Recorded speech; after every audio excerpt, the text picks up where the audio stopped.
Hello, science enthusiasts. My name is Jason Zakowski. I'm a high school chemistry teacher and science communicator, but I'm also the dog dad of Bunsen and Beaker, the science dogs on social media. If you love science and you love pets, you've come to the right place. So put on your safety glasses, do up your lab coat, hold on to your tail. It's time for the Science Podcast. Hey everybody, thanks for tuning back into the Science Podcast this week. As I mentioned last week, we had an amazing experience being guests at Spark After Dark at the TELUS Spark Center in Calgary, Alberta, Canada. It was super fun. I got to do the podcast live, and a section of this podcast will have some of that show, which is really cool. And the dogs got to have meet and greets with everybody. So for about 3 hours on and off, we walked around and people mobbed the dogs, and the dogs got pets and scritches.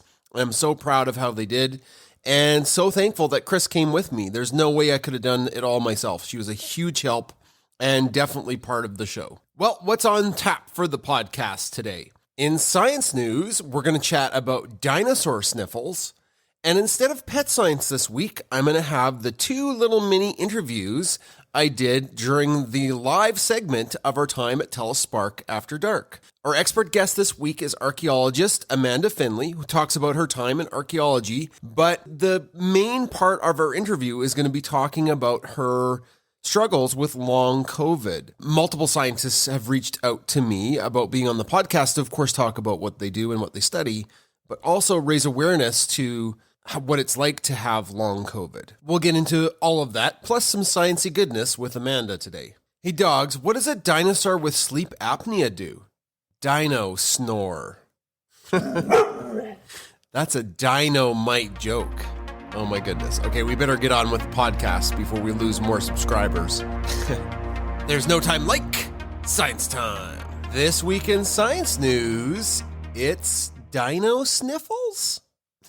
If you've noticed, I've done less stories about COVID. It's being reported on in the news, obviously. I think everybody's kind of COVIDed out, but I came across this article, a paper really, that scientists have found that there was evidence that dinosaurs got sick. And that just made me think that, I never really thought that, obviously I know the dinosaurs died out, and I know there was disease that affected the dinosaurs. But in the back of my mind, I just never thought of a dinosaur getting sick or sneezing. And that's what this paper is all about. So the first question is how do you tell if a dinosaur got a disease? Paleontologists know the dinosaurs did get sick, and they did die of things not related to the asteroid strike, obviously. But how do you tell if a dinosaur got sick?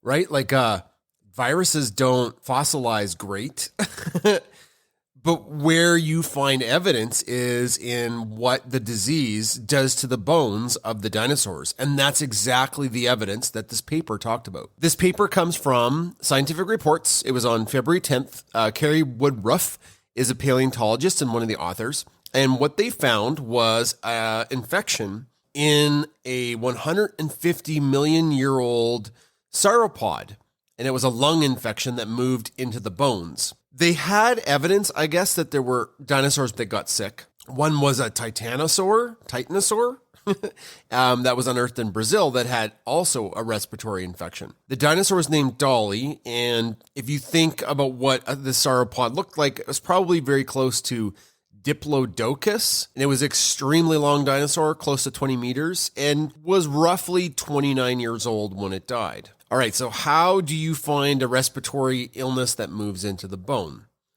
Okay, so the team had access to some pretty good parts of the fossil. They had the skull and part of its neck vertebrae. The neck vertebrae contain sacs that connect to the lungs. And you might say, what? But the bones of birds, I guess, have a similar structure. So they're, similar to these ancient dinosaurs. So between the 5th and 7th vertebrae, the team found anomalies. Those sacs actually intruded into the bone. They're like bumpy protrusions from the bone, which gave the team the impression something was off. And when they looked at it closer, it was the infection moving into these air sacs and then moving into the bone. Because there were a lot of these lesions showing up along the vertebrae, the team ruled out something like cancer or bone tumors. It's unlikely to be bone tumors because in the birds today, it doesn't show up like that anyways. So they used evidence of birds today and what happens when birds get an infection or cancer and compared it to this ancient dinosaur, this dolly. Now, they have no idea what caused the infection. Was it a fungus? Was it bacteria or a virus? But the conclusion is that it was an infection, and the dinosaur probably wasn't feeling so hot.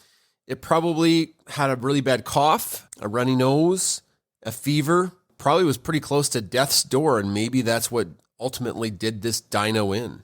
It's interesting also to compare what causes those symptoms in reptiles and birds today. And there's a respiratory infection called aspergillus that is caused by a fungus that can then penetrate the bones as well. So maybe this dinosaur was infected by an ancient relative of this aspergillus fungus. It's sad to think of a dinosaur with this, with the stuffy nose, and it's really, really sick. They got sick just like everything else on Earth because the things that make us sick are great at staying alive and spreading themselves around. That's science news for this week.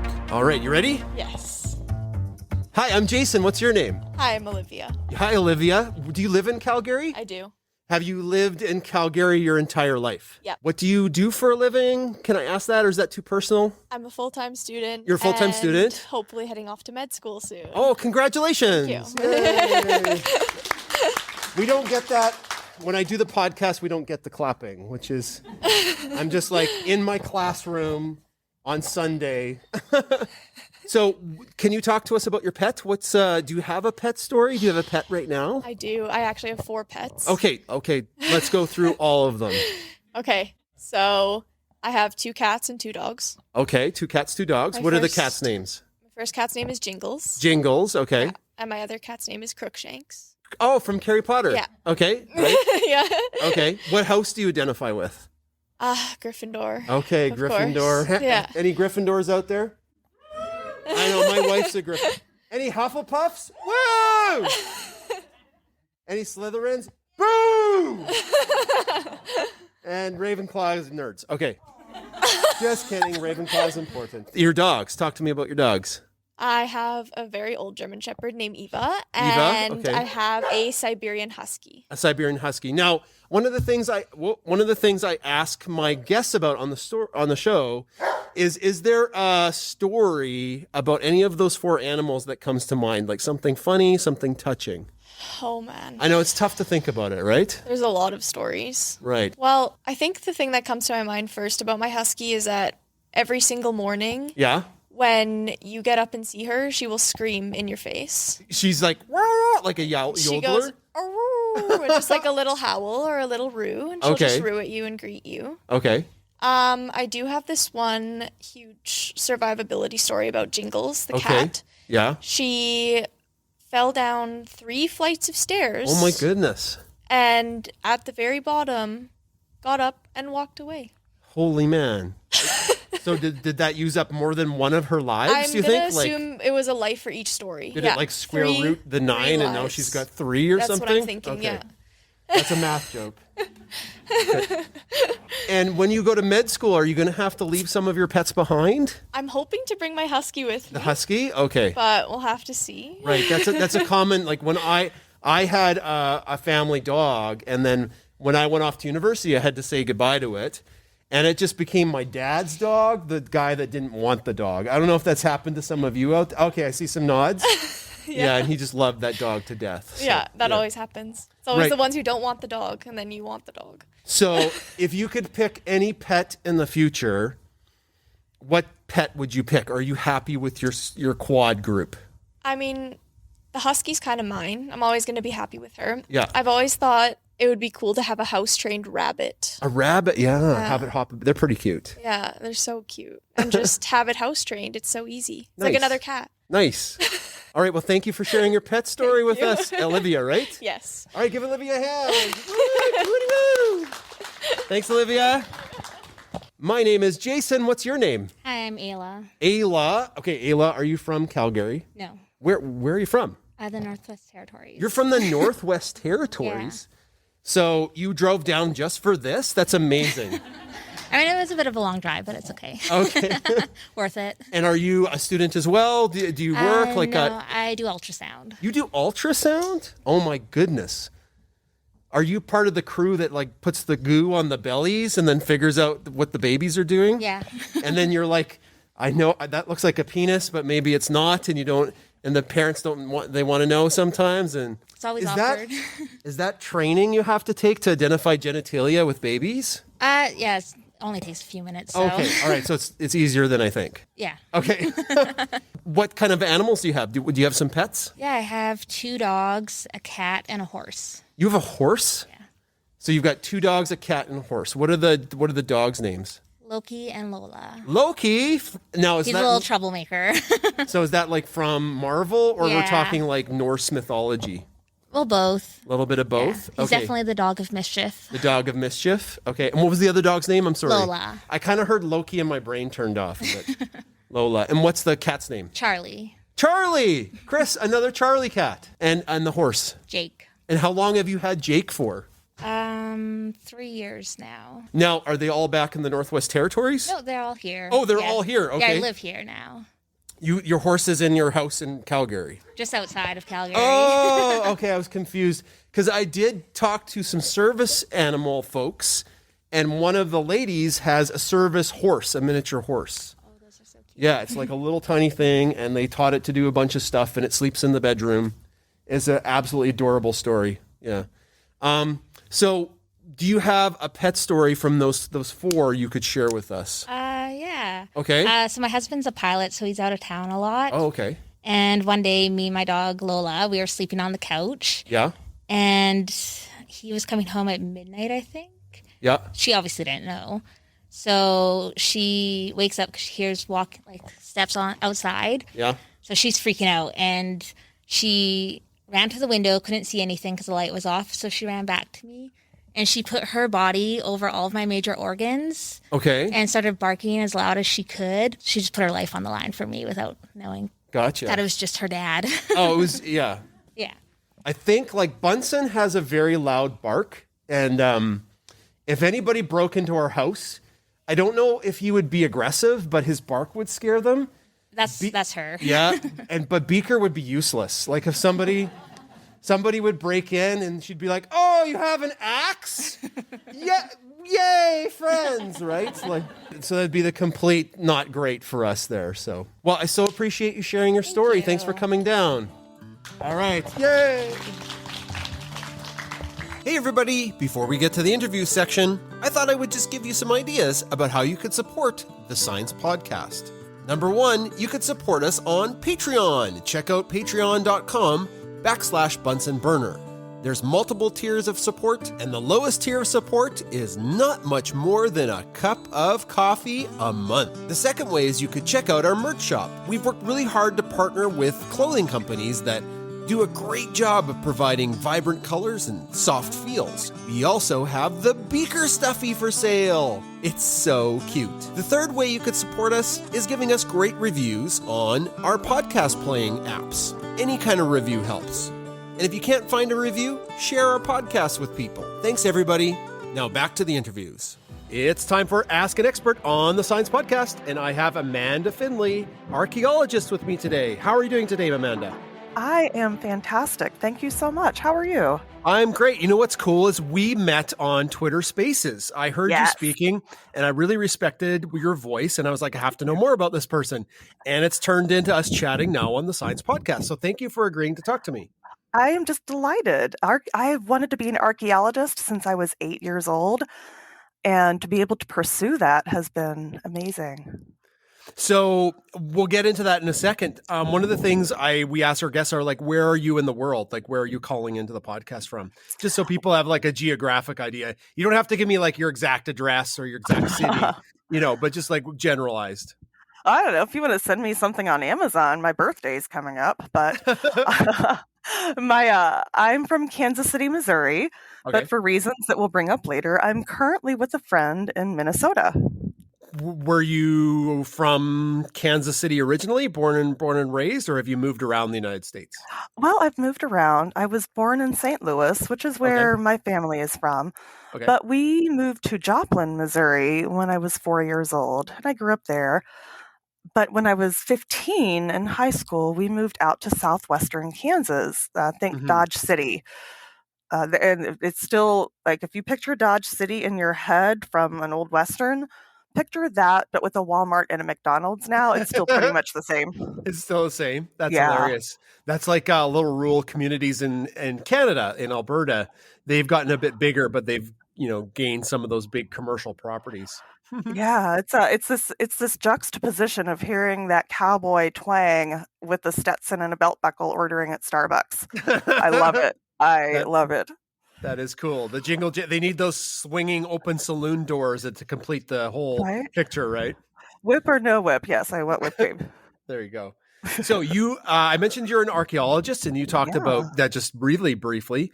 What does it take to be an archaeologist? Like, what kind of training do you have to put in to do that?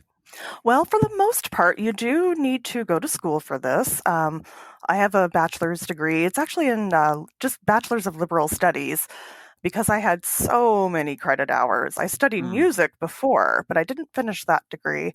So I graduated, I don't know, I think I graduated with over 200 hours. It was kind of absurd. But I do have some friends who went from construction into archaeology, and a lot of people in the world of experimental archaeology who just sort of they got their foot wet into volunteering, which is a great way. You learn from the best. Is that what was the bug for you when you were young to go into archaeology? Oh, this is the crux of everything in my life. I had a wonderful teacher when I was 8 years old for 3 years, Mary McKinley.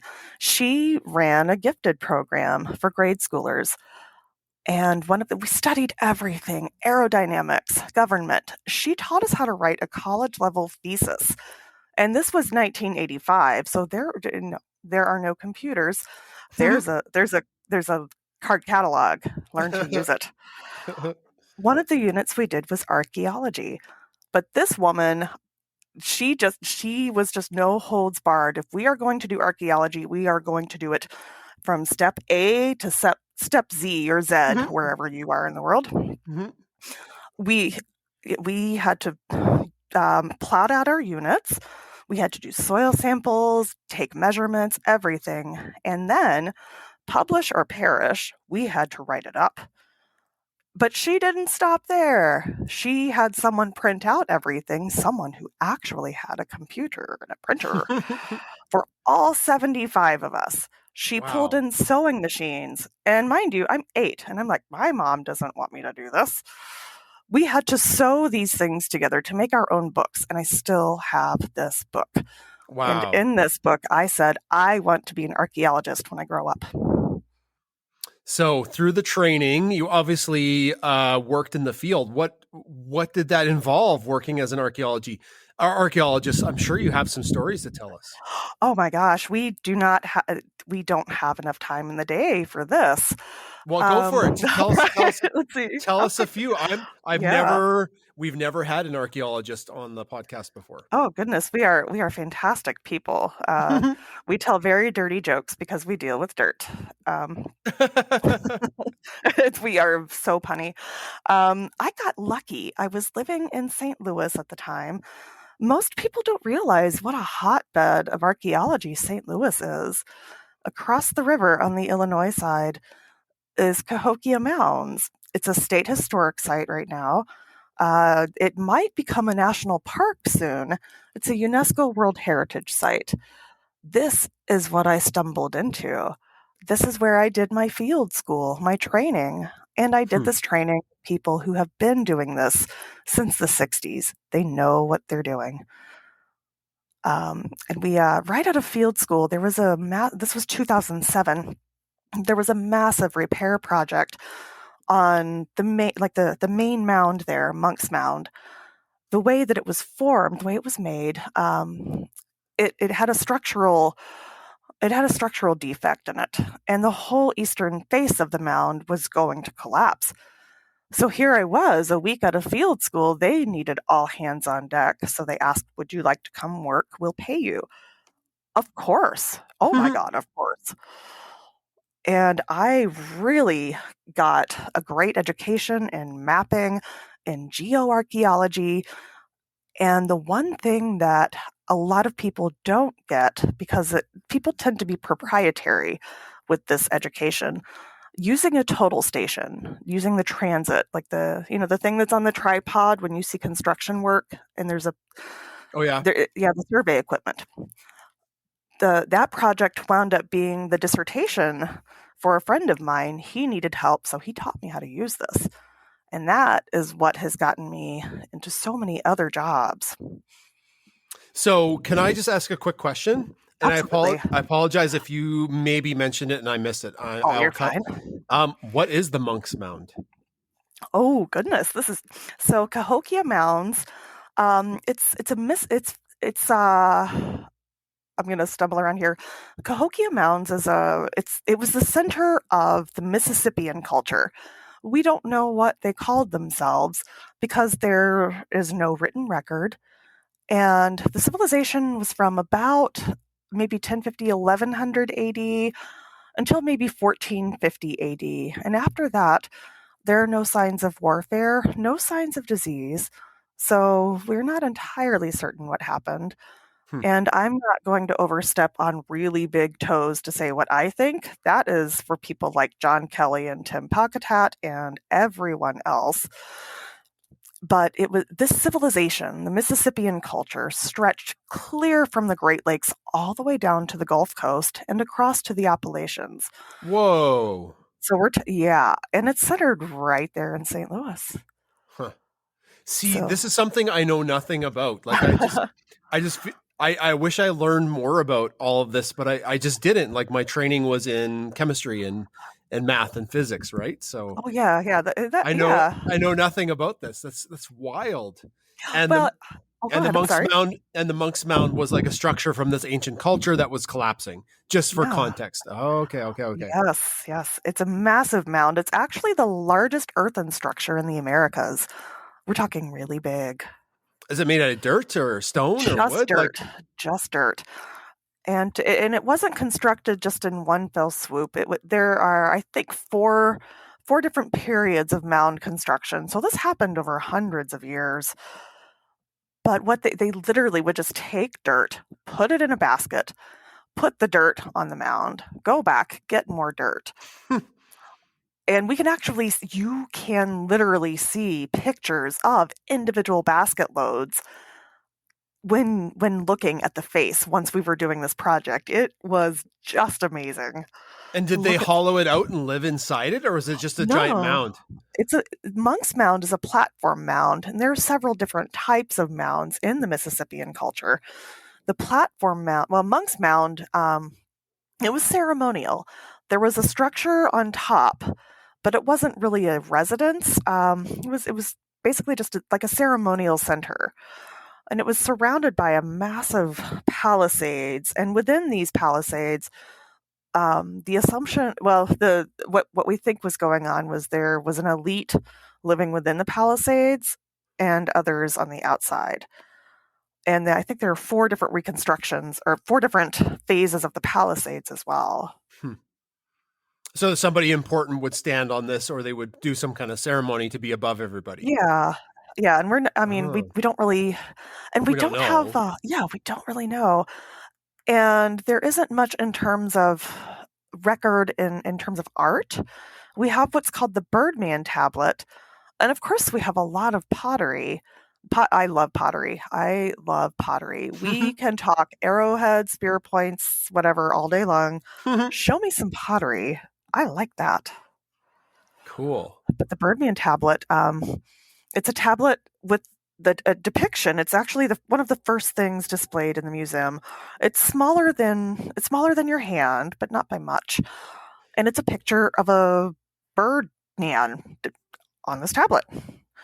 So but we don't have much context for what that might mean. Wow. Okay. It's It's like a giant mystery still. Yeah. Oh, and that's archaeology. It is a mystery. Yeah, I guess so. We are digging through your old trash from 1,000 years ago. And that's archaeology. We like trash. And the funny thing is that maybe a mile or two away, there is a literal, there's a literal, like a, what am I thinking of? Like a trash pile, where they bury the trash. Oh, All gotcha. of it. Yeah. Gotcha. It's massive. It is just huge. And every time I take someone to Cahokia Mounds, they look at that and they ask, "Is that it?" And I tell them, "No, but in 1,000 years, it will be." Oh, and that's because All archaeology is just studying. Well, not all. I can't disrespect the graves that we find, but a lot of what we do is just refuse. We're piecing back together an entire culture based on what's left over. So in 1,000 years, archaeologists will look at these apples with a bite taken out and think this is ceremonial, because that is a cultural universal in archaeology. It's ceremonial if we don't know the answer. Tens of thousands of years from now, they're going to be like, what are these circular shiny Right? things? Who is this large man wearing red? Why is he so popular? Yeah. And they won't know. Oh, no, it's just for 1 month a year. Exactly. There you go. Aside from the Monks Mound tale, do you have another one you could share with us? Oh, goodness, yes. Go ahead. So I have a friend in Alabama. His name is Dr. Jack. Dr. Jack, please give me back my machete. I need it. Wait. No, I have a new one now. You can keep it, Dr. Jack. You're good. He is an archaeologist. He's retired now. We've done work together at Tannehill Iron Works, which is a historic site, but also has Mississippian related sites there on the grounds. And when I first met Dr. Jack, we were just out there volunteering for a day. This is outside Birmingham, Alabama. And Jack needed someone to help with Total Station. And he didn't have anybody else. And I perked up and I said, "Well, I know how." And he gave me this suspicious look like, "Are you sure?" And I sassed right back and I said, "Oh, yes, I am sure." So we set up he has a very nice Total Station too. Everyone should have what Dr. Jack has. But instead of using a prism on the end of a pole to shoot a point into the Total Station to take measurements to make a map, you can actually shoot straight down to the ground with this thing, and it'll get the measurement from the top of your nail on your unit. I like this. Cool. But I went to take a break to grab a quick swig from my water bottle. And I look back and Dr. Jack is looking over at the Total Station. And I caught him and I walked over and I said, "What you doing?" He said, "You're right. You're not off by a bit." And I said, "I know. I was taught by the best." And ever since then, we've mapped at Old Cahaba, which was the first state capital of Alabama. And it's a beautiful site. It's open to the public. Everything, all the roads are still platted out, but it's been taken back over by the trees. It's just gorgeous. Oh, that's a lot cool. of history there. But after we're done shooting, we go get Kentucky Fried Chicken. That's a cool story. The reason I was in Birmingham, Alabama, I had a colleague at the University of Alabama, Birmingham, who does her research in Fiji. Now, I wanted to go to Fiji since I was a senior in high school. We had a project where you had to plan to go anywhere in the world. Here's your budget, just don't actually spend anything and don't go. And I chose Fiji. Get me out of here. I want an island with nothing. So when your colleague calls you up and says, "Hey, do you want to do a summer project in Fiji? I'll pay you and everything is paid for," you say yes. Oh, wow. Now, here's the catch. To get to this remote island, it's called Niau. To get to Niau, you have to take a cargo ship from the capital city in Suva. Niau is so small that there really isn't room for a plane to land. So you take an 18-hour ride on a cargo ship. Oh, man. This was 2009, when Fiji was still under a military coup. There was no constitution. it's a great time to be a pirate. So I mostly stayed up on the top deck behind the wheelhouse, and it was an overnight thing. So I got up in the morning, it was just gorgeous. And I went into the wheelhouse and I said, "Hey, can I drive?" They said, "Sure." And they let me steer this thing, a cargo, like a naval cargo vessel. And if I didn't have a picture, no one would believe that I was a pirate of the Coral Sea. Love it. Yeah, So what would your pirate name be? I haven't decided yet, but I have an app on my phone as I've been reminiscing about all of these stories. I've been turning pictures of my friends into pirates and just distributing them. Like, here, you're a pirate now too. So if you see pirates start popping up on Twitter, just know that this is the source. This is the source. Okay. Yeah. It was the most amazing site I've ever worked, without doubt. Very cool. Okay. Well, let's move to the next question, if that's okay, Amanda. Sure, absolutely. Okay, perfect. So from archaeology, I'm curious to see where our conversation is going to go now, because you've been involved in healthcare for a while. Yeah. And that is very different than archaeology in some regards. Yeah. Could you talk about your time there? Well, my dad too was in the Navy. He was a pharmacist or farm tech and an EMT, like an emergency med tech, driving the ambulance. But he later became a hospital administrator. And when you're in a small town and someone quits at the last minute, you volunteer your kid. So he broke a bottle over my head and I woke up typing medical reports at the age of 15. And it was something that, it's just always been something to fall back on. Part of my degree is also in medical anthropology, how different cultures approach medicine, how we view medicine, how we treat it. It also embraces epidemiology, which is very pertinent right now. It is, yeah. Go ahead. Yeah, it really has been, and I'm so glad I have this background, because I have people in a support group that I started for those who have long COVID, who they're from all parts of the world. We have over 100 nations in just this one group. We did a documentary last year that was put on YouTube. I literally have people all over the world in my messages asking me what's going on. I thought I was going crazy. I've been sick for a year. No one believes me. And we have all of these different, and of course, just within the confines of our own microculture here in Kansas City or wherever, it's hard enough to figure out what's going on, let alone in all parts of the world. So I just sit and listen, and we try to help piece together what works, what doesn't work, what will work for you, or not work for you.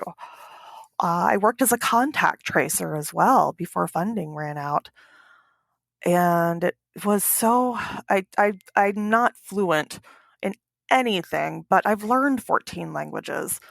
So when I can call someone, "Oh, I see you speak Lao," I can greet them, Sabaidi. And it just instantly creates this, like, a level of trust. Oh my gosh, you're going to listen. Yep. That is very important, isn't it? Especially were you a contract tracer for the government? Can I ask that? Yeah, it was with the city health department. So. Yeah, so not everybody's super trustful of random people calling their house, right? Especially with this, it's very sensitive information, and in some places, or with some people, it's almost a taboo to talk about. But right now, dismantling that taboo will help save lives. This is important. It is, yeah. And making that first connection so people will listen and not be mistrustful. Yeah. That's really, really important. Yeah. And I try to sound as unofficial as I can when I first make that call, because if I sound official, I will get nothing. I would just get nothing. So, I'll just call and say, "Hey, it's Amanda. How are you?" And they're like, "Who is this?" oh, hey, I am this. I just, and then without launching into a bunch of legalese, blah, blah, blah, I just say, hey, are you doing okay? Are you okay? I just want to check to make sure that you are doing okay. How can we help? Hmm. Rather than bombarding them with all of these other questions and information. No, are you okay? Yeah, that's interesting. Not interesting. I like that perspective, because I would be one to be like getting to the nitty gritty of where were you, who have you talked to, and Yeah, that would immediately that's good. shut down the conversation, right? Exactly. It will Hmm. shut it down, and you will get nothing. And then I don't know. I found it to be so much more productive, especially when people don't want to tell you a thing. They do not, and I don't blame them. It feels intrusive. Mhm. But this is a case where, yeah, we need to figure out where, not just where it's been. Going into it, I thought contact tracing was trying to find a source. No, no, no. It's projecting forward so that we can warn others, hey, stay home, stop the spread. Gotcha. Yeah, yeah. It's spreading, and you want to stop the ing part, not the. Yeah, Gotcha. yeah. Hmm. I mean, Well, this is a bridge that cannot be uncrossed. We don't want anyone on this side of it. well, we'll get to that later, and Yeah, yeah, and I absolutely. thank you for sharing that with me. Before we get there, can we move to our two standard questions on the podcast, Amanda? Yes, let's do. Do you have a pet story you could share with us? I do. I do. Oh goodness, I'm afraid if I talk about my Lizzie dog, I might cry. I had her for Oh, 14 years. She looked like a miniature Great Pyrenees. oh, And I went to the Humane Society of Missouri on a Thursday, and as I was walking through, I just was drawn immediately to this scared little dog, the scared little white dog. And I said, "That's my dog." And for whatever reason, normally before a dog is spayed or neutered, they don't put them out in the kennels, the public facing kennels. But she was in there, and I guess it was just meant to be. They said, "Well, she's getting spayed tomorrow. You'll have to come back on Saturday." So Saturday morning, I was there waiting for the door to open. And I went in and I said, "That's my dog." aw. And they brought us into the little get to know each other room. And they asked, as I was sniffling, "Do you have allergies?" No. That's my dog.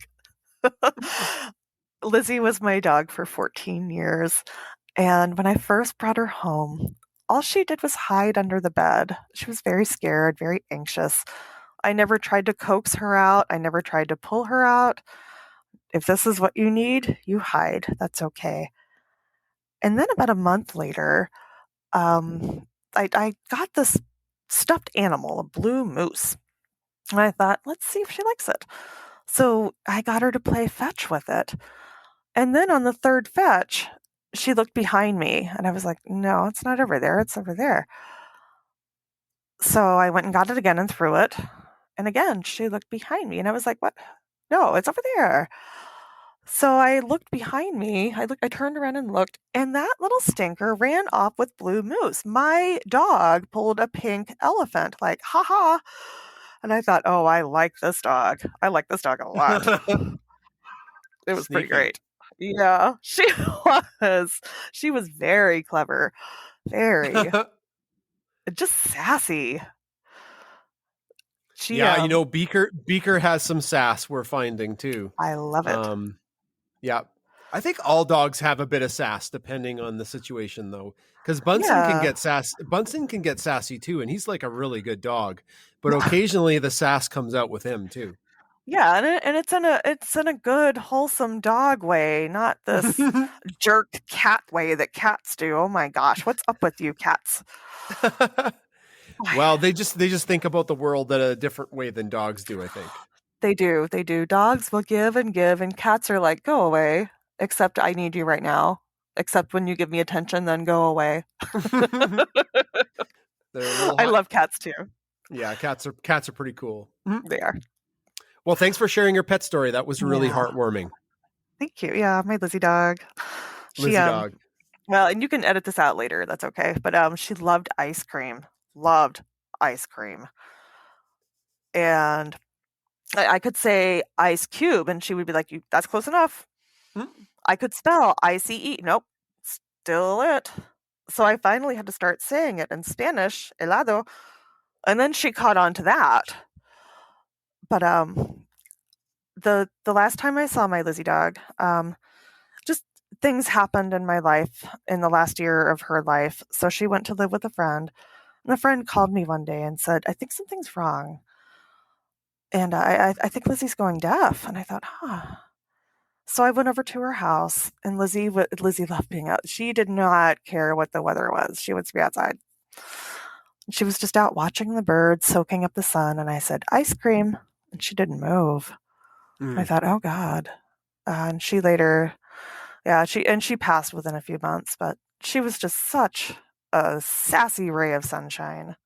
Everybody that's ever owned a dog, they go through that, right? The loss of the dog, because they don't live as long as us, which is really sad. Yeah. I think back to the dog that we lost, our first family pet. Oh. And, it was really sad, and I still get emotional about it. But what I tell people on Twitter, and probably it makes sense, is I smile way more from the memories than the tears. Yeah. And that's the important thing about dogs. Exactly. And we know when we take them in that this day will come. Yep. And it's hard, but it is hard. We do it anyway because dogs are great. Dogs are great. Yeah. Well, you know what? This is a good way to transition into the super fact, because that's a very touching story. Thank you for sharing about Lizzie dog. The other standard question we ask our guests for is the super fact, and the super fact is something that that when you tell people, it kind of like blows their mind a bit. Do you have a super fact you could share with us? I can both milk a goat, and I have sung at Carnegie, and I am fairly certain that I am the only pirate Itzhak Perlman has ever hugged. Okay. Tell us more about singing at Carnegie.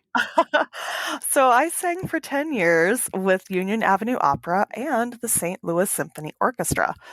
The SLSO has a regular series at Carnegie Hall. And in 2006, they brought the chorus with them. They've since brought the chorus on other trips as well. But I still remember in 2002 when I joined the chorus, walking on stage at Powell Hall the first time, which is the architecture, the way it's been set. It's based. The design concept is the Palace of Mirror, or the Hall of Mirrors at the Palace of Versailles. It is lush and gorgeous.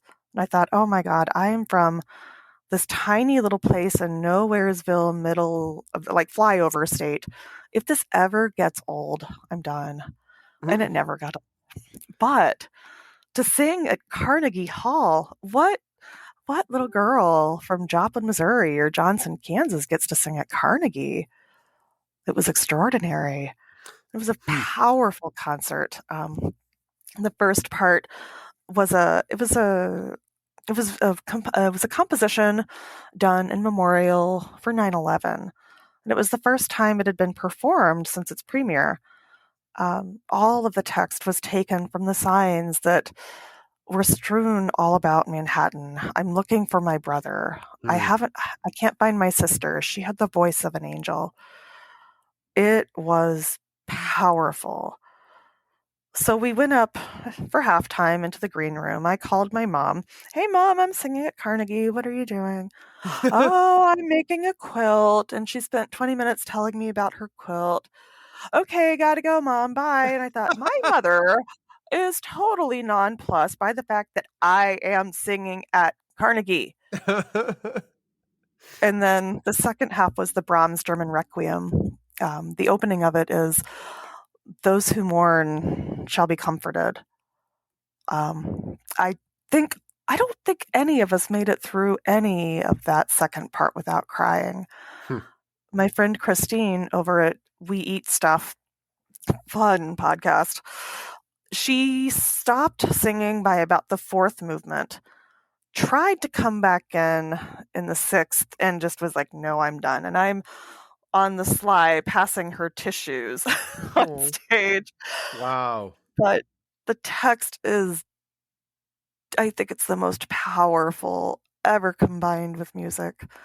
And Very I've done cool. the Beethoven 9, I've done the Mahler 2, but the Brahms German Requiem, there's a beautiful soprano solo. I shall comfort you as a mother comforts a child, followed by a baritone solo with the chorus. And at one point, the baritone says, and he sings, Posauna, the trumpets shall sound. The chorus comes in ragingly furious, practically screaming, Death, where's thy sting? Grave, where is thy victory? I have goosebumps right now just talking about it. And it's something that I have a very difficult time listening to right now. I have a lot of COVID stories, so maybe it's something I should listen to. They who mourn shall be comforted. Very powerful story. Thank you for sharing. Yeah. It's a super fact and a super story. Super fact about your life, but definitely a super moving story. So one follow-up question that's maybe can bring some levity to such a somber story. Were the acoustics everything you thought they'd be in Carnegie Hall? I was so busy pouring my soul into it that I didn't even notice. Some people, that's what, I've heard that before, that they wanted to experience that, but they were lost in their own performance. And that sounds like what happened there. So yeah, I was just curious. That's all. Well, and for those who want to know, how do you get to Carnegie? I have the answer. You go to New York, you knock on the stage entrance door, and you tell them, I'm with the band, and they let you in.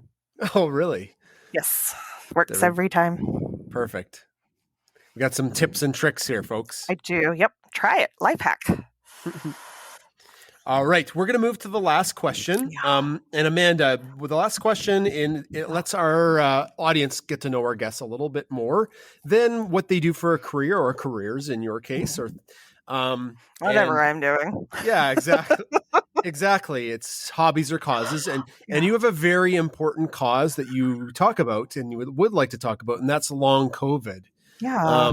So I'll let you talk for a bit about that, because it's not well understood by the general population, I think. Yeah, it really isn't. It's getting out there, and I'm very proud of all the work all of us have done in this community. I have asthma, and I got sick initially on March 6th, 2020. My son had been sick a week before, but I thought nothing of it. But when I was in school, one of my good friends was from a small farming village in Hubei province outside Wuhan.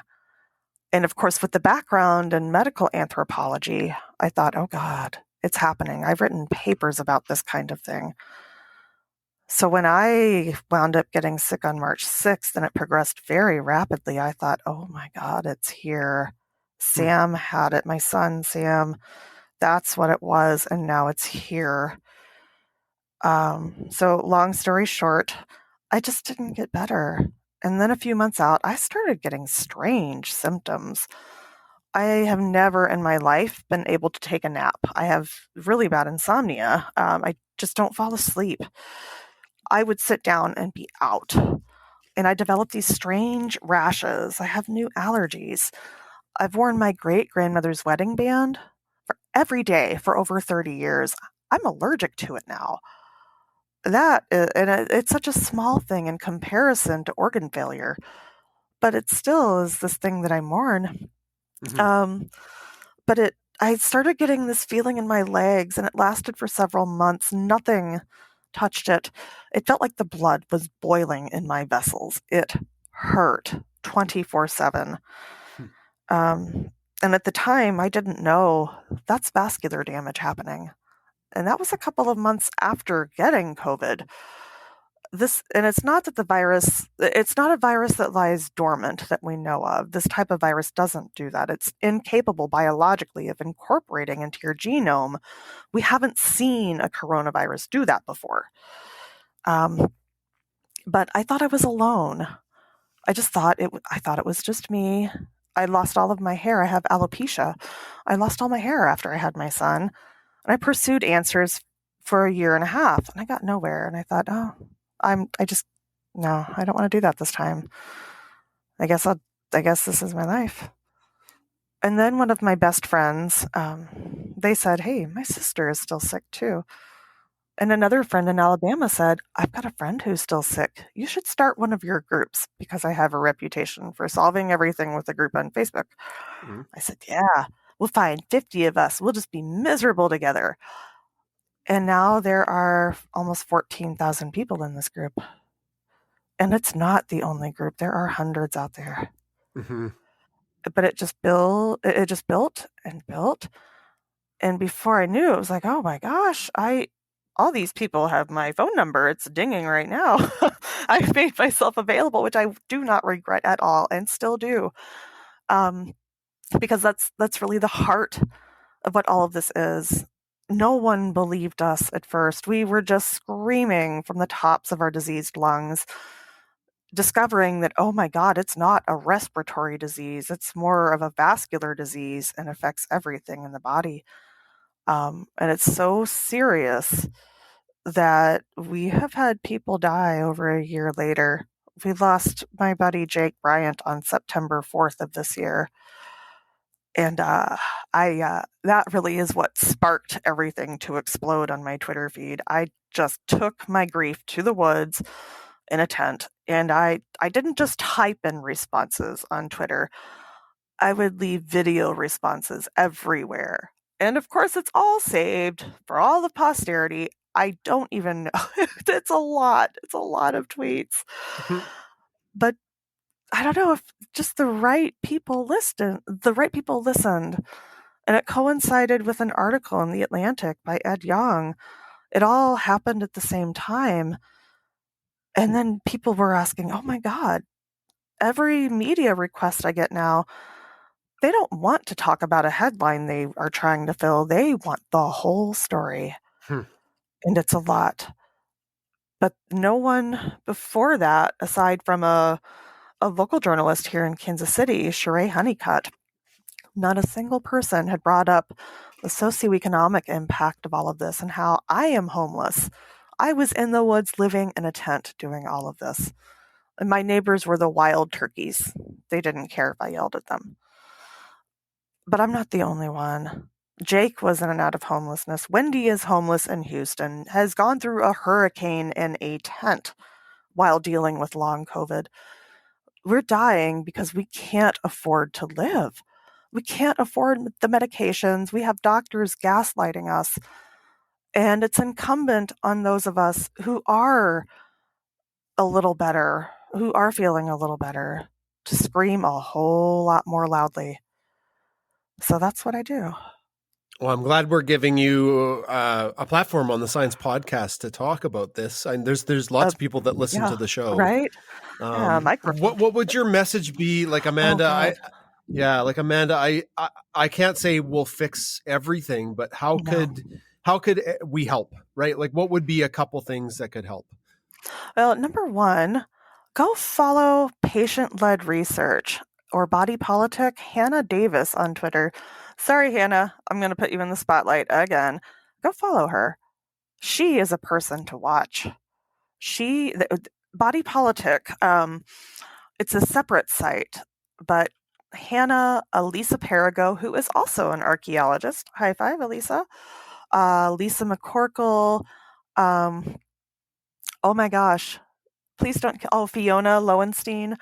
They are doing phenomenal research that is being led by us, by long haulers.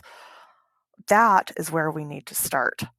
And the other thing, if you see someone doing a crowd sharing, please know that money goes directly to pay for someone's medication. Share that. Even if you can't give, share it, someone else can. We've been doing mutual aid within our group. And we supported Jake for over a year, $5 at a time. That should not come from us. It should not. And I know there will be another Jake, and I'm doing everything I can to stop it. Well, I hope you don't feel that everything's on your shoulders.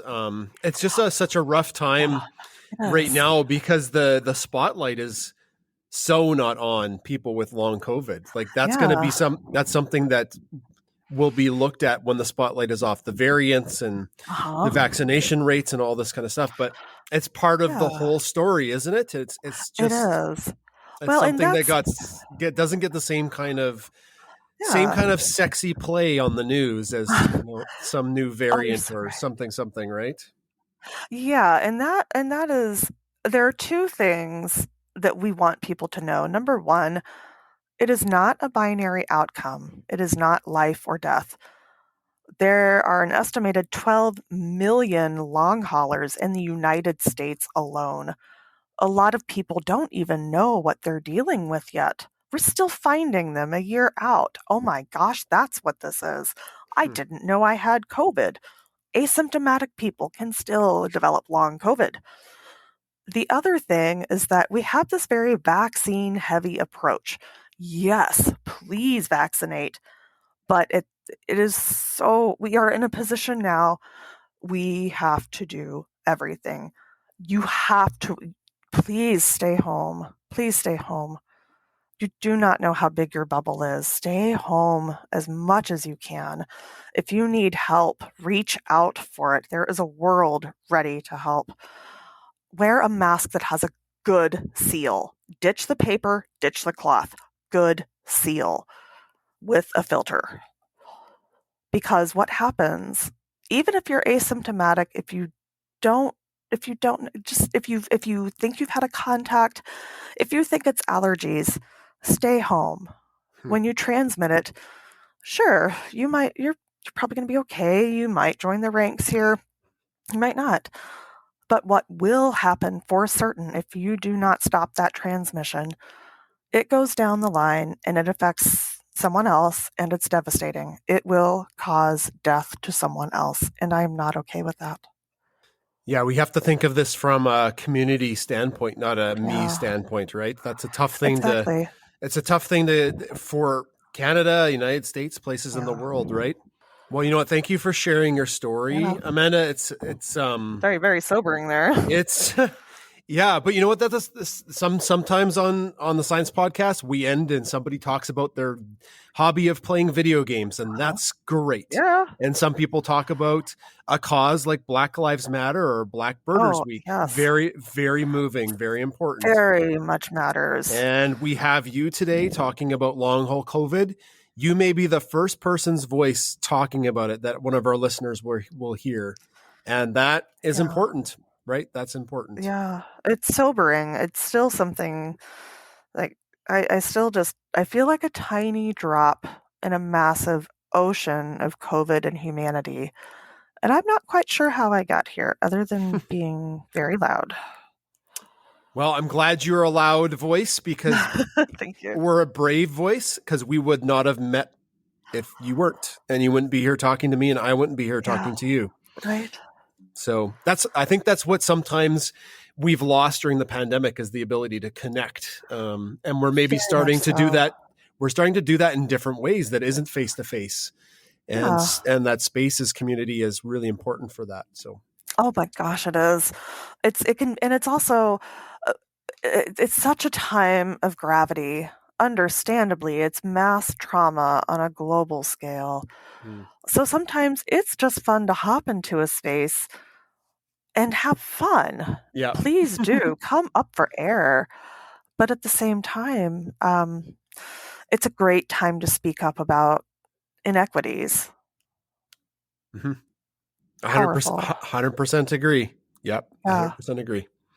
Amanda, speaking of spaces and Twitter, where can people follow you on social media?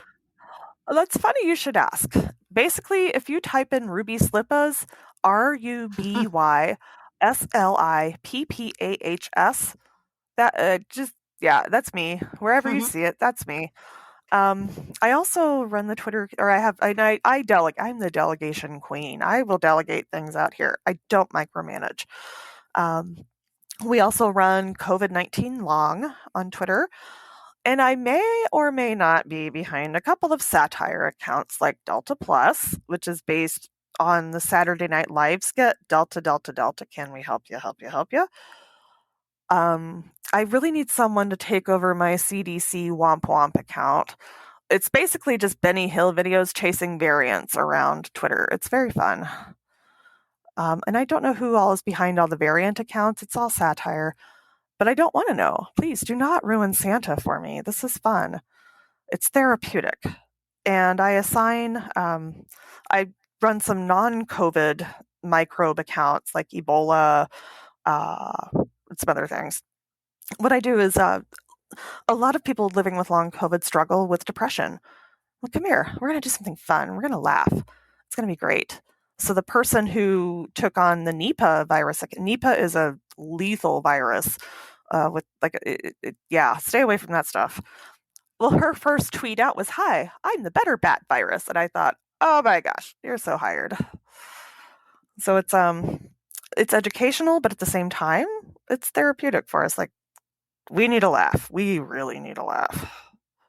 Perfect. So Amanda, if you send me those links or those I sure accounts, we can put them in the show notes, as well as Yeah. would you like your long COVID Facebook page link in the show notes as well? Absolutely. And if anyone Okay. listening to this needs assistance, like if you think you've had COVID and you're struggling, please reach out to me. We're here for support. So we've got a public facing page and a private group, a discussion group. Awesome. Well, we're at the end of the interview, Amanda. Thank you so much for talking to us today. Thank you. I'm very glad I met you on Twitter. Me too. You are a delight. And well, thank you. I've enjoyed your stories, both your fun ones and your bubbly ones, and the very sobering ones too. So it's been an excellent chat for those reasons, and thank you for having the courage to talk to us today about long COVID. Yeah, well, thank you for giving me the opportunity. Every piece matters. Thank you. And please give Bunsen and Beaker a good scritch behind the ears for me. I will do so. You betcha. Many. Yes, they deserve it. They are good doggos. They are. Okay, Amanda, take care of yourself. Oh, thanks. You too. Stay safe. Okay, it's time for story time with me, Adam. If you don't know what story time is when we talk about stories that have happened within the past 1 or 2 weeks. Mom, do you have a story? I sure do. My story has to do with Valentine's Day, and there was the cutest date that was supposed to take place between Benny and Beaker. And I thought what a great idea it would be to set up some LED candles and like a little sign, and the kissing booth is open, and that's Bunsen talking just right now. And so I was setting it all up, and I had a blanket down, and it was all going to be set to stage. And then I hear a ooh, ooh, ooh, ooh, ooh, and Bunsen puked all over the carpet, or all over the blanket that I had in there. And I'm like, thanks, Bunsen. Thanks for puking all over Beaker's setup for her date. I have a story. So, it's kind of funny, like every once in a while to give someone a spook, right? So I gave Mom a spook today, and Bunsen really didn't like it. He really didn't like it. I went, and she went, ah! And then it was pretty funny. And then Bunsen went, whoa, and he yelled at me. And then he chased me around for a little bit because... you were running around and you were wanting him to chase you. I was wanting him to chase me a little bit, but he was chasing me around. And me spooking Mom definitely didn't help. But yeah, Bunsen is very protective and doesn't put up with no crap. He doesn't like shenanigans. Does not like shenanigans.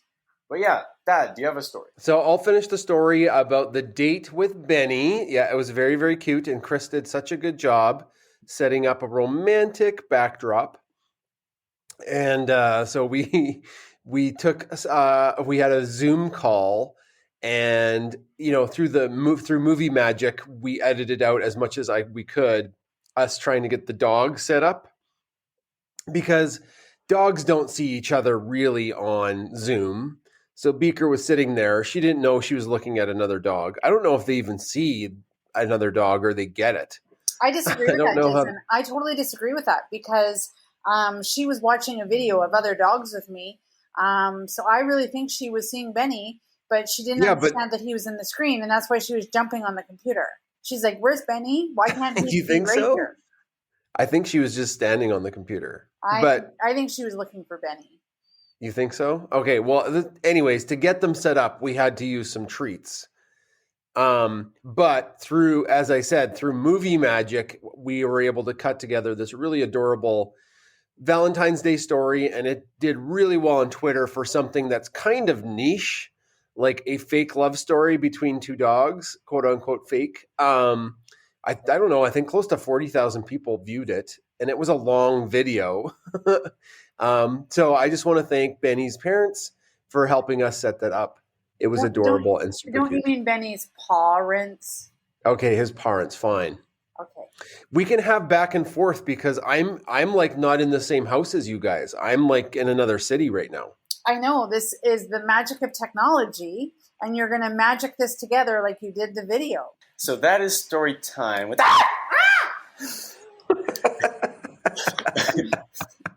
Bunsen doesn't like that. He's right here now. Okay. Bunsen's going to bark at you. So that is story time with me, Adam. I can't wait to see you guys on the next podcast episode.